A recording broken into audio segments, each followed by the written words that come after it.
سلام كميتم سي كبرى سمعتنا أرسل زيناتات بمقدم بهرميني ميديان لهم ربع 4 مسكرم استدالو حاصرت وانا وزيناتات تاسعبنا خنقرب لكم هنا نمكتالكم نعدم أب شودن كاب عسرت أبيات قدمة تمرتي لعلى حانتي أب زقصل عمتات نايم عصاو حدقا أب كنميد مهلو أب سوبر ماركتات زيشيت سقا شتو راسيا زتو دبو جلتات قبن النخوني متصم هلو بشودناوي حصروت اسم IVO زفلت تقاصار طعنان محبراوي كنكنن شودن كاب ناي قدم حجي ازيز واحد فقاد حلوا قبن كوبانياتات مسرازو منقص قدامي مينستر بيتري اوربون از مصعم زخون زرزر باجت علاو مقبارو كمون روسيا مايكل يوكرين كتما بالتافا بزكايدتو متقعت ميسايل بوحدو 51 سبات موتن كلو 271 سبات دما مقسالومن كالوتن زيناتات حيزنا لكم قريبنا لنا نمكت لكم ان عدمنا حج بغطتا نابزر زراتهم اب شودن كاب عسرت ابيات قدمه مرتي العلى حنتي اب زقصلو عمتات ناي معصاو حدا قاب قدميان مهلاو يقلص اللهم زخون الزلم مخنيات نابتنا ابيات مرتي زمزغبو خلات قصر قلعو يولودو بزي مهلاومي بس دما بزقصلا 3 عمتات لعلي حدا شيح ابيات قدمه مرتي كعصا يخلين تبايلو لهم زيدرو اب بزحات من محدرات كتما تفصيميو كقصل دمايو كتبل اب محبر من محدرات كبابن زباتات شودن SKR وانا خيلاس نقطبا انيكا والسبري قليصالا اب سوبر ماركتات زشيت سغا شتو راسيا زتودو بجلتات غبن نخونه يمصمنلاو بريد شودن وشتاو چانل P4 اب يوتوبري استغبر داغم مرمرا بيت فردي اقاليهم بمسرات اب يوتوبري استفصم حدا غبناو غداي اب حدا بيت مغبي اب مزحال استرخب حدا تونم فرقان سغا بزم گجلتات غبن كمتراسي بوليس غليصم الله السغان اب ابيات مغبين بجمله زعدو بنتكالات يشيطالو بمسرت حبريتا بوليس بأحصر اسم IVO زفلت شودنا وتقاصار طعنان محبراو كنكنن كاب ناي قدم حجي ازيز واحد فقاد حالوا غبن كوبانياتات سريزم زاغيت ابز عامت 15 عينت وسنتات كوسدن كلو اب 2021 استات 59 مفصامو منጨታት ንሬድሽ ወደን ሓቢሮም ኣለዉ እዚ ድማ ዓቢ መጉዳል ዘርያ ሃዚም IVO ኣብዚ ጉዳይ ዘይብቑዕ ውሳነ ይህብ ምህላው ትቐንዲ ምኽንያት መንቆልቋል ዝኣሃዛት ተባሂሉሎም መስርሕ ምቁፅጻር ነዚ ተርእዮ ብመጠኑ ኣበርክቶ ከም ዘሎ ማሪኦ በሪ ካብቲ ትካል ተሰማማዕ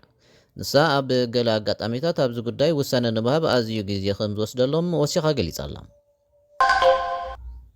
መንግስቲ ቀዳማይ ሚኒስትር ፔተሪ ኦርፖ NCP ንዝመጽዓም ዝኸውን ዝርዝር ባጀት ዕላው ገይሮም ትማል ምሸት ዝተገልጸ 88.8 ቢልዮን ዩሮ ዝተገመተ ባጀት ናይ 12.2 ቢልዮን ዩሮ ሕፅረት ከም ዘለዎ ዘርኢ ኮይኑ መንግስቲ እቶት ግብሪ ንምዕባይን ወጻኢታት ንምንካይን ዝወሰዱ ስጉምትታት ይወስድ እኳ እንተሎ ዕድኡ ብናሃሪ ከዓብ ምጽንሑ ዘመልክት ተባሂሉሎም መንግስቲ ከምቲ ቅድሚኡ ዝነበረ መንግስቲ ዝወሰዶ መጠን ልቓሕ ይቕጽል ምህላው ድማ ተመልኪቱ ሚኒስተር ፋይናንስ ራካ ፑራ ኣብቲ ጋዜጣዊ መግለጺ መንግስቲ ኣብ ዝተሰማምዓሉ 1.8 ቢልዮን ዩሮ ዝግመት ምጉዳል ወጻኢታትን 1.4 ቢልዮን ዩሮ ዝግመት ወሰኽ ግብርን እንተዘይኮይኑ እቲ ባጀት ኣስታት 16 ቢልዮን ዩሮ ሕፅረት ከም ዘርኢ ዝሕብር እዩ ክትብል ገሊጻ ኣላ መንግስቲ እቲ ዕዳ ክሳብ 2027 ንኸይውስኽ ንምግባር ቃል ከም ዝኣተወ ድማ ደጊማ ብምርግጋጽ እዚ ድማ ብድምር ናይ ኣስታት 9 ቢልዮን ዩሮ ፊስካላዊ ምትዕርራይ ዘድልዮ እዩ ክትብል ወሲኻ መልኪታ ኣላ ምስ ሃርሜኒ ሚድያ ከም ዘለኹም ክቡራት ሰማዕትና ኣመወዳእታ روسيا ኣብ ማእከላይ ዩክሬን ከተማ ፓልታቫ ብዘካየደቶ መጥቃዕቲ ሚሳይል ብውሕዱ 51 ሰባት ክሞቱን ከለዉ 271 ድማ ቆሲሎም በቲ መጥቃዕቲ ሓደ ወታደራዊ ኣካዳምን ኣብ ጥቑኡ ዝርከብ ሆስፒታልን ተሃሪሞም ኣለዉ ሓይልታት ምድሪ ዩክሬን በቲ መጥቃዕቲ ኣባላት ሰራዊት እውን ከም እተቐትሉ ኣረጋጊጾም ኣለዉ ትደብዳብ ሰባት ናብ መዕቀቢ ከባቢታት ንምብጻሕ ኣየድለዎምን ክብል ሚኒስተር ምክልኻል ዩክሬን ገሊጹሎም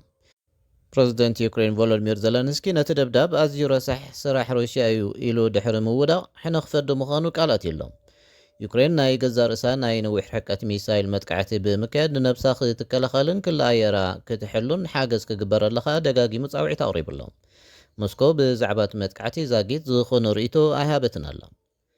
ብኻልእ ዜና ኣሜሪካ ዓሚ 7 ጥቅምቲ ኣብ እስራኤል ዝተፈጸመ ቀዛፊ መጥቃዕቲ ብዝተኣሳሰር ንመርሒ ሓማስ የህያ ሲንዋርን ካልኦት ሓያሎ ፍሉጣት ትጉጅለን ክስቕሪባ ክፍሊ ፍትሒ ንሽዱሽተ ኣባላት ሓማስ ብቕጽለት ዜጋታት ኣሜሪካ ግብረ ሽበራዊ ንጥፈት ብምምዋል ውዴት ምፍጻምን ጃምላዊ ዕንወት ዘስዕባ ጽዋር ምጥቃምን ሓዊሱ 7 ክስታት ኣቕሪቡሎም ምህላው ገሊጹሎም ትገበናዊ ጥርዓን ን10 ዓመታት ከምኡውን ቅድሚ ኣስታት 1 ዓመት ኣብ ልዕሊ ደቡባዊ እስራኤል ብሓማስ ዝተፈጸመ መጥቃዕቲ ዝሽፍን እዩ ካብቶም ኣብቲ ክሲ ተጠቒሶም ዘለዉ ስማት እቶም 3 ድሮሞማቶም ዝፍለጥ እኳ እንተኾነ ሲንዋር ኣብ ትሕቲ ቐህዛብ ዝርከብ ብታንከራት ተሓቢኡ ከም ዘሎ ይዘመን እምበር ክብራ ሰማዕትና ብሃርሜኒ ሚድያ ንሎሚ ረቡዕ 4 መስከረም ዝተዳለዉ ሓፀርቲ እዋናዊ ዜናታት እዞም ክሳብ ሕጂ ክትከታተልዎም ፀናሕኩም እዮም ምሳና ብምጽናሕኩም ኣዚና እናመስገንና ብዝንሰናበተኩም ሰላም